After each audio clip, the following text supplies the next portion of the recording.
So I'm in Los Angeles, and some people came to my screening last night, and they run this organization called EcoSet, and it's a pretty amazing thing here in California. So we're gonna go check that out and see what it's all about. Everything you see is specifically from commercials or marketing events. We don't work in features, we don't work in television. Oh, okay. So that's the kind of our niche is the fast 3-day commercial shoot or Okay. a 3-week campaign with hundreds of crew. If you think of this as a 2,000 square foot dumpster, basically everything you see was going to get thrown away by a traditional film crew.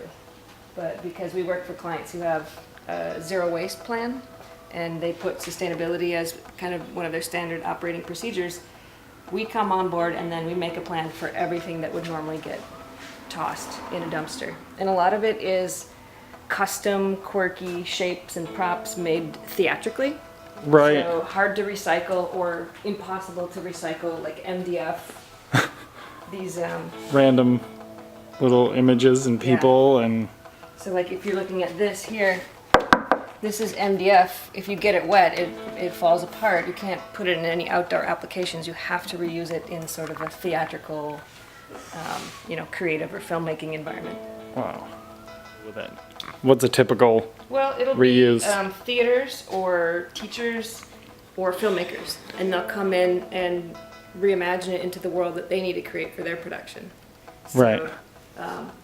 We get a lot of film students who will come and just grab full walls, and then they'll build their set with these used walls. Oh, right. So You just can paint over Yeah, they'll whatever it was. reskin it or change the face of it to whatever they need it to be. Wow. And all these types of materials, like particle board and chipboard and MDF, all these things would be generally just thrown in a dumpster because they're offcuts now. They're not full sheets. But we can save them, and sure enough, if the right person comes along, this might be exactly what they're looking for.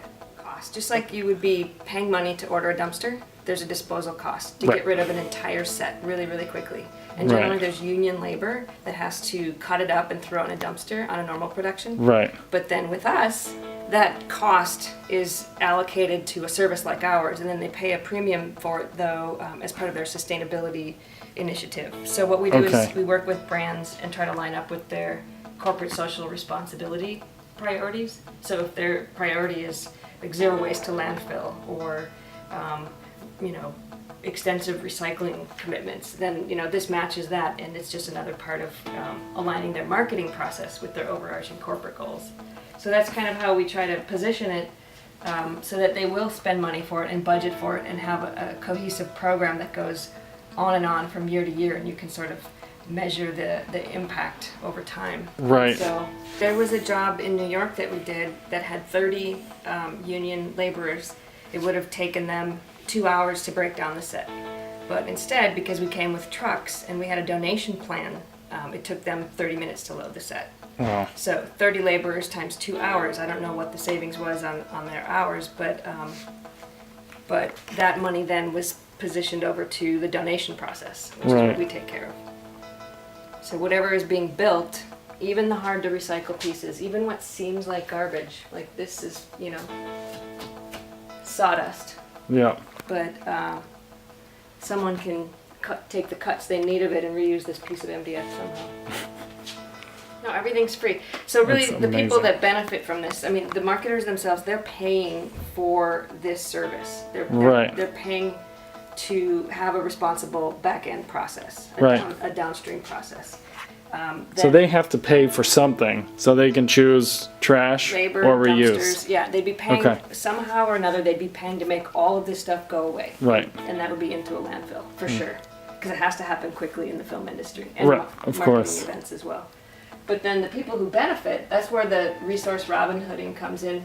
This might have been like a $2 million commercial, and the crew that built it doesn't want the stuff. But then the theaters and the nonprofits and the filmmakers that come in, they have no budget, and they're dying for materials like these. What is the craziest thing that you've had come in, and or what it turned into? Oh gosh. We've had a 1,200-pound plate, a giant plate. A plate? Just a giant plate, like a dinner plate.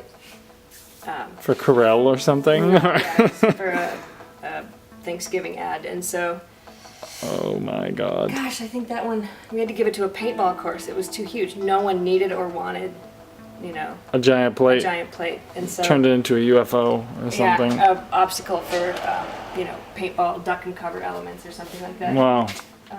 It's a weird, wiggly thing where half of the people that come in here find this pure gold. Right. But we also saw the people that we're going to throw it away. It's a model that if you scale it across the whole industry and people have a plan and a budget in the first place, this can work. This can be the new business as usual. Yeah. And I've actually seen other markets where they don't just, pitch things in a dumpster when they're done. It's, working in Vancouver or Seattle or even like Minneapolis or smaller markets. They save everything. They reimagine all of their resources because it's economy. It's part of their economics. And for some reason, the coasts, New York and Los Angeles, have adopted a more disposable mentality in the way they do production. And so the further I got into seeing that this works, you just have to have a plan and someone has to pay for it. When you have those two ingredients, you do have a new business as usual.